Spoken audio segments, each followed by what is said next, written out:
बिस्मिल्लाहिर्रहमानिर्रहीम। अस्सलाम वालेकुम नाज़रीन।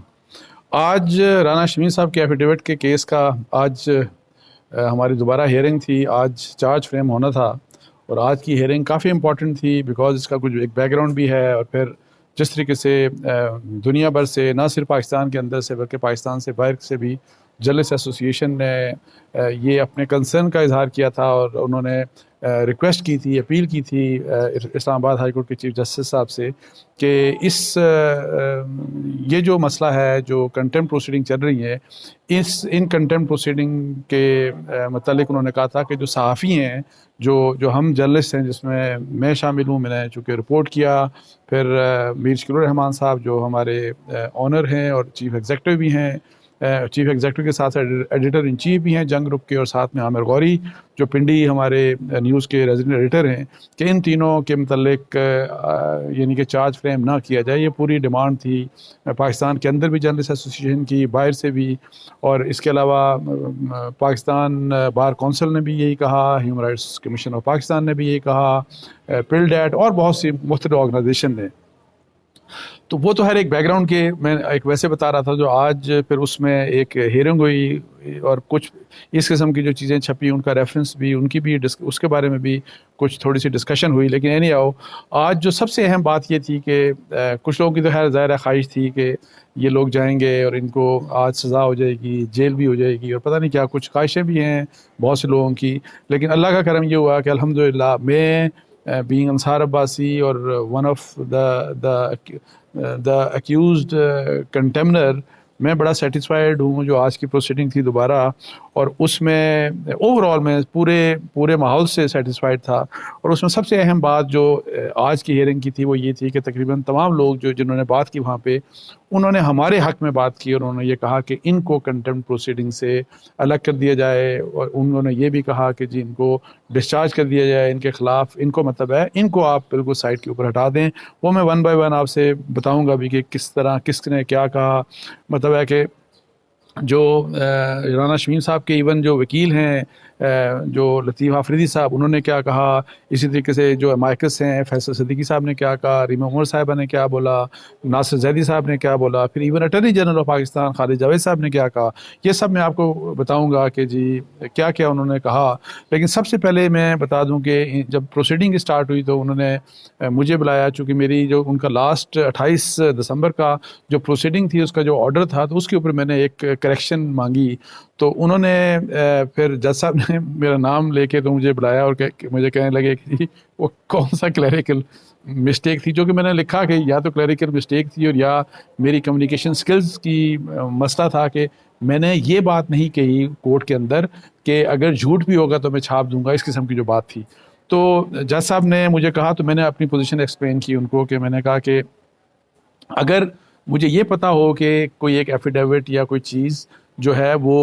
उसमें वो झूठ के ऊपर मबनी है, तो अगर मैं एफिडेविट दूंगा तो उसके साथ मैं ये फैक्ट भी दूंगा जो मेरी अपनी इन्वेस्टिगेशन के ऊपर अगर मुझे ये इस्टेब्लिश होता है और ये कि जी कि ये चीज़ झूठ है तो ये भी चीज़ मैं हर हाल में छापूंगा। ऐसा नहीं होगा कि मैं सिर्फ ये जो है कि जी ये ज़ाहिर है कि एफिडेविट की एक अपनी हैसियत है, एक लीगल उसकी हैसियत है। तो उन्होंने मुझे फिर ये कहा चीफ जस्टिस साहब ने कि अगर फ़र्ज़ करें कि इसी किस्म की राना शमीम साहब का एफिडेविट ना हो और अगर वो सिर्फ ये स्टेटमेंट आपको दे दें तो क्या आप छापेंगे तो नहीं छापेंगे? तो मैंने कहा जी मैं सिर्फ स्टेटमेंट नहीं छापूंगा क्योंकि एफिडेविट की अपनी एक हैसियत है, उसका एक लीगल स्टेटस है। और सो मैंने कहा कि सिर्फ स्टेटमेंट नहीं छापूंगा बिकॉज आप ज़ाहिर है किसी की स्टेटमेंट फ़र्ज़ करें मैंने ही अप्रोच करूँगा, मैं उनसे स्टेटमेंट उनकी ले लूँगा, तो अगर उस स्टेटमेंट में जो कंटेंट होगा तो फिर मेरी ज़ाहिर एक कोशिश होगी कि मैं उस कंटेंट को भी फिर ज़ाहिर है वेरीफाई करूँ, दूसरे जो सोर्सेज हैं उनके साथ भी जो जिन लोगों के ऊपर इल्ज़ामात लग रहे हैं उनसे भी बात करूँ, तो वो फिर एक ज़ाहिर है बड़ी रिस्पॉन्सिबिलिटी बन जाती है। लेकिन any how as far as the affidavit is concerned and if it is coming from a responsible person, तो फिर जाहिर है हमारी उसमें मैंने कहा कि मैंने वही किया कि उधर से मैंने उनका व्यू लिया, उनका क्लेम लिया। मैंने कहा वो हमारा हमने उस ट्रुथ के ऊपर जो उन्होंने कहा हमने उसको सच नहीं माना, मुझे ये भी नहीं पता कि वो सच है या झूठ है, हमने उनका क्लेम लिया। दूसरी तरफ से हमने काउंटर क्लेम जो चीफ जस्टिस साकिब निसार साहब की जो बात थी फॉर्मर चीफ जस्टिस, उन्होंने जो कहा वो हमने छाप दिया, और सो हमारी ये बेसिक रिस्पॉन्सिबिलिटी थी। तो इसके ऊपर ज़ाहिर है यही जो बात हो रही थी, तो मैंने फिर उनको ये भी मिसाल दी कि जज साहब असल प्रॉब्लम ये है कि मैंने उनको कहा कि ज़फ़र अब्बास साहब पाकिस्तान के बहुत बड़े सहाफ़ी हैं और डॉन के एडिटर हैं, और उनका माशाल्लाह जर्नलिस्ट जो हमारी कम्युनिटी है इंटरनेशनली उनका बहुत बड़ा नाम है, being a journalist, being a reputed journalist of Pakistan. तो मैंने उनको कहा कि जज साहब को कहा मैंने कि अब देखें कि ज़फ़र अब्बास साहब ने कुछ दिन पहले एक ट्वीट किया, और मेरी ख़बर छपने के तकरीबन कोई 40-45 दिन के बाद ट्वीट किया, और उन्होंने ये ट्वीट किया जिस ट्वीट में उन्होंने ये भी दरख्वास्त की थी चीफ जस्टिस साहब से कि आप ये प्रोसीडिंग जो है अंसार अब्बासी और दूसरों के मतलब जो आपने इनिशिएट किया है, तो उन्होंने रिक्वेस्ट की थी कि इसको आप ख़त्म कर दें। तो उन्होंने ये भी कहा कि जी जर्नलिज्म इज़ नॉट क्राइम, और फिर आगे जाके वो ये कहते हैं, मैंने चीफ जस्टिस साहब को कहा कि उन्होंने ये कहा कि अगर ये एफिडेविट मेरे पास होता और मैं वही करता जो अंसार अब्बासी ने किया, मतलब है कि जो मैंने वेरिफिकेशन का जो प्रोसेस किया वट एवर जो भी था, तो उन्होंने फिर हंसते हुए कहा मजाकन, बिल्कुल मजाक के अंदाज में कहा कि अगर ज़फ़र अब्बास साहब ने भी ये स्टोरी की होती तो उनको भी मैं कंटेम्प्ट में बुला लेता। तो इस पर खैर ज़ाहिर है सब हंसे, वो भी हंसे, और उन्होंने फिर ये बात एक बात मतलब कन्वे हो गई कि बिल्कुल मजाक के अंदाज में बात ये कही गई थी। सो ये प्राइमरीली और भी बातें हैं ज़ाहिर है मैंने की, कुछ और भी हमारी बातचीत मेरी और जज साहब की हुई आदो के, फिर आगे चल के तो थोड़ा सा ज़ाहिर है चूँकि मैं कुछ और भी कहना चाह रहा था, लेकिन हर चीज़ आप ज़ाहिर है बात नहीं कर सकते, बिकॉज ज़ाहिर है कोर्ट की प्रोसीडिंग चल रही होती है और उसमें जज साहब ज़ाहिर कंडक्ट कर रहे होते हैं। अच्छा, उसमें मैं अब आपको बता दूं कि बाकी लोगों ने क्या कहा। इसमें जो फैसल सिद्दीकी साहब थे जो अमाइकस हैं, उनका आर्गूमेंट्स मुझे बड़े अच्छे लगे, और उन्होंने जज साहब को अब उनके जो पुरानी जजमेंट्स हैं उनका हवाला दिया, उन्होंने कानून का हवाला दिया, और सब कुछ हवाला देने के बावजूद उन्होंने कहा कि अगर ये मान भी लिया जाए, और जो कि अगर वो कहते हैं कि रेकलेस रिपोर्टिंग की है हम लोगों ने, अंसार अब्बासी ने और हमने रेकलेस रिपोर्टिंग की है, वो कहते हैं कि इसके बावजूद इनके खिलाफ कंटेम्प्ट प्रोसीडिंग, कंटेम्प्ट का चार्ज नहीं लगना चाहिए। और उन्होंने ये कहा कि प्लीज़ आप इनके अगेंस्ट चार्ज मत लगाएं, बिकॉज इसके भी एक फॉल आउट्स हैं, जर्नलिज्म के लिए भी फॉल आउट्स हैं। उन्होंने कहा कि बहुत मतलब है कि इज़्ज़त है हमारी जुडिशरी के लिए, और ख़ास तौर पे सब ने वैसे कहा, मैं आपको बता दूं कि इस अदालत के लिए, चीफ जस्टिस अतर मनल्ला साहब की अदालत के लिए सब ने ये कहा वैसे कि हम हमारे नज़र में आपकी बड़ी रिस्पेक्ट है। और मैंने वैसे चलते चलते मैं बात बता दूं, मैंने उनको ये भी कहा कि हम आपके लिए, हमारे दिल में आपके लिए रिस्पेक्ट है, और उसका ये एक बहुत बड़ा रीज़न है कि हम देखें कि हमने आपकी रिस्पेक्ट की और आपके ऊपर हमारा ट्रस्ट है कि हमने वकील तक नहीं किया। मैंने, मीर शकीबुर रहमान साहब ने और आमिर गौरी साहब ने, हम बगैर वकील के अपने आप को आपके सामने हमने पेश किया, और जितनी भी हियरिंग हो रही है अपने आप को डिफेंड कर रहे हैं। तो अच्छा, एनी आओ, फैसल सिद्दीकी साहब ने ये कहा कि उन्होंने कंटेम्प्ट लॉ की हवाला दे के उसकी सेक्शन 18 या वट जो भी था, 18(3) और मुझे अब सही याद नहीं है, लेकिन उसका हवाला दे के उन्होंने कहा कि इन तीनों को तो आप फारिग कर दें। उन्होंने कहा कि इनकी बैड इंटेंशन नहीं थी, इन्होंने गुड फेथ में जो भी किया स्टोरी की। और फिर ये कि जी सब्जुडिस मैटर के ऊपर ज़ाहिर सेंसिटिव थे चीफ जस्टिस साहब कि जी सब्जुडिस मैटर के ऊपर डिस्कशंस क्यों होती हैं। और फिर उन्होंने बल्कि ये भी हवाला दिया कि ये जो इंटरनेशनल ऑर्गेनाइजेशंस और जो जर्नलिस्ट एसोसिएशंस की जो खबरें आती रहीं और जो हम न्यूज़ और जंग में जो छपती रहीं, तो उन्होंने कहा कि ये भी सब्जुडिस मैटर की मतलब सब्जुडिस मैटर आप देखें छापते रहे हैं। तो उसके ऊपर ज़ाहिर है फैसल सिद्दीकी साहब ने कहा कि ये एक एजुकेशन की ज़रूरत है, इसमें मीडिया और सब लोगों को एजुकेट करने की ज़रूरत है कि इस तरह के ताकि मसले सब्जुडिस जो मैटर हों वो रिपोर्ट ना हो, लेकिन ये एक ऐसा सिलसिला है जिसमें एक एजुकेशन की ज़रूरत है। उन्होंने ये भी कहा कि अंसार अब्बासी साहब जो हैं वो, और ये जो जितने भी लोग हैं ज़ाहिर है वो भी एजुकेट हुए होंगे, डेफिनेटली सब एजुकेट होते हैं, इस किस्म की जो प्रोसीडिंग होती है तो सब एजुकेट भी होते हैं। तो इसके बाद अच्छा, उन्होंने फैसल सिद्दीकी साहब ने एक और बात की कि अच्छा होता कि अंसार अब्बासी जो है वो रिग्रेट कर देते, रिमोर्स की बात कर देते, लेकिन उन्होंने कहा कि इवन अदरवाइज़ भी ये है कि इनका केस, इनको आप छोड़ दें और इनके खिलाफ चार्ज भी फ्रेम ना करें, और इनको आप इनके हद तक केस को डिस्चार्ज कर दें। और शमीम साहब के अंदर उन्होंने कहा कि उनके खिलाफ कंटेम्प्ट प्रोसीडिंग चलनी चाहिए, और उन्होंने कहा कि उन्होंने नियतन ये सारा कुछ किया, एफिडेविट किया, और उनका मकसद वट एवर जो भी था। अच्छा, यहाँ पे रीमा उमर साहिबा ने भी बात की। उनकी ज़्यादा जो बात थी वो लीगल इश्यूज़ के ऊपर थी, एकेडमिक थी, कंपैरिजंस थे ब्रिटिश लीगल सिस्टम के, उनकी कोर्ट्स के फ़ैसलों के, उनके। सो इस लिहाज से बहुत सी चीज़ें तो ज़ाहिर है मेरे लिए, आपके लिए समझना उनका उनका बैकग्राउंड सब कुछ मुश्किल था। लेकिन रीमा उमर साहिबा ने एक बात जो एक तो खैर वो आपको पता है कि वो कंटेम्प्ट प्रोसीडिंग के हक़ में नहीं थी। उन्होंने पहले भी कहा कि ये कंटेम्प्ट प्रोसीडिंग नहीं चलनी चाहिए, और ये उनका एक कंसिडर्ड ओपिनियन है सब के बारे में, इवन शमीम साहब के बारे में उन्होंने यही उनका व्यू है। लेकिन उन्होंने एक बात इंपॉर्टेंट की, वो जो सब्जुडिस की बात कर रहे थे ना चीफ जस्टिस साहब, कि ये चीज़ें ये जो अभी आजकल भी जो स्टेटमेंट्स इंटरनेशनल जर्नलिस्ट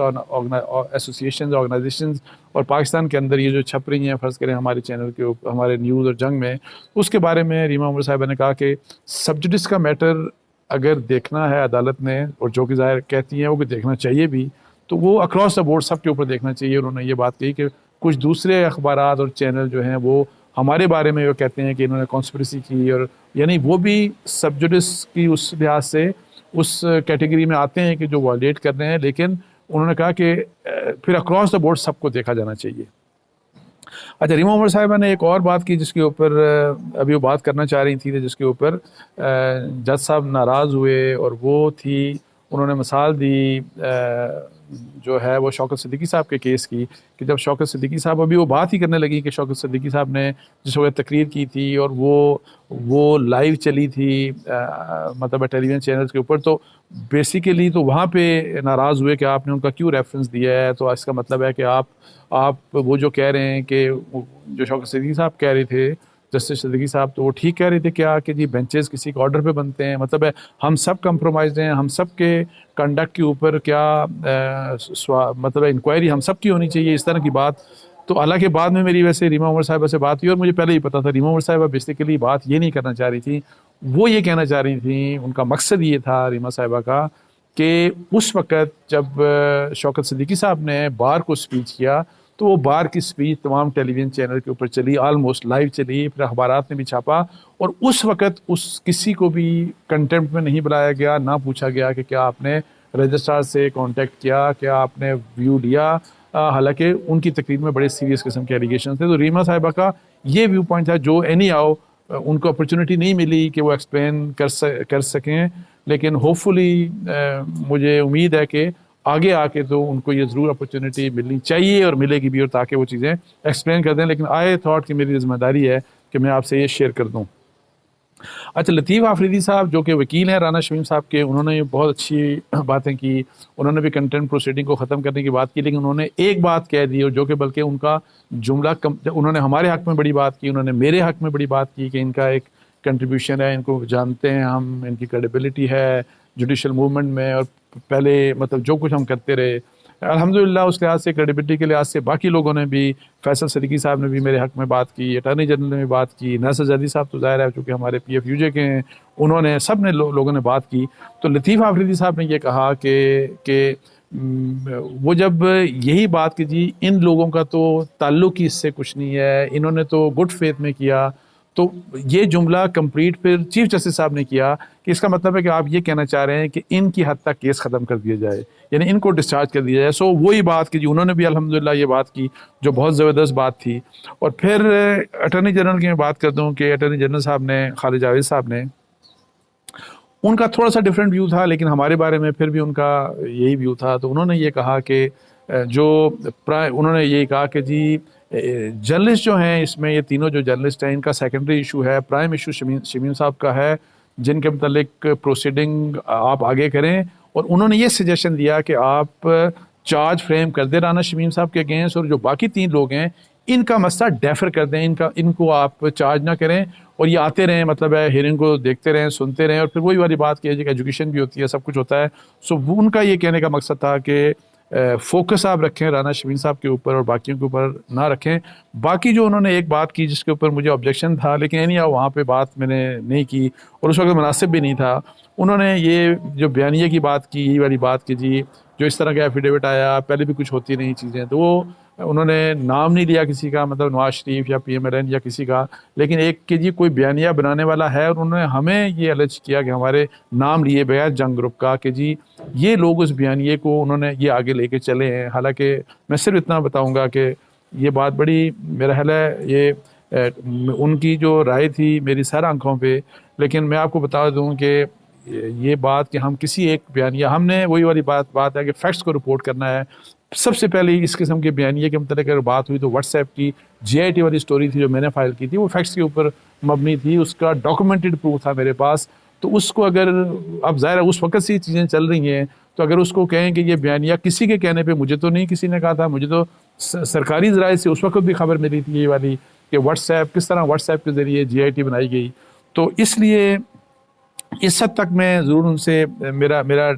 मैं डिफरेंस ओपिनियन है, और मैं अगर कहीं मौका मिला तो हम इस चीज़ को इंशाल्लाह कंट्रीब्यूट भी करेंगे। लेकिन अदरवाइज़ खालिद जावेद साहब की पोजीशन जो है, अच्छा ये वाली बात जो उन्होंने हमें ज़ाहिर है हमारी ऑर्गेनाइजेशन को मतलब है कि ग्रुप को बगैर नाम लिए फोकस किया, ज़ाहिर है वो अटॉर्नी जनरल भी हैं, गवर्नमेंट को भी वो ज़ाहिर है गवर्नमेंट को भी रिप्रेजेंट करते हैं, लेकिन और ज़ाहिर है गवर्नमेंट का भी हमारे बारे में एक व्यू होगा, मूड होगा, लेकिन अटॉर्नी जनरल ने कम से कम हमारे हद तक ये बात कर दी कि जी इनको आप चार्ज ना करें, इनको आप सेकेंडरी ही रखें और चार्ज सिर्फ फ्रेम करें राना शमीम साहब के अगेंस्ट। सो ओवरऑल ये हियरिंग थी जो कि मेरी नज़र में पॉजिटिव थी, अच्छी थी, और इंशाल्लाह ताला हमारी नीयत बड़ी साफ़ थी। हमने बड़े मतलब है कि बड़े ईमानदारी के साथ जो भी काम किया वो किया।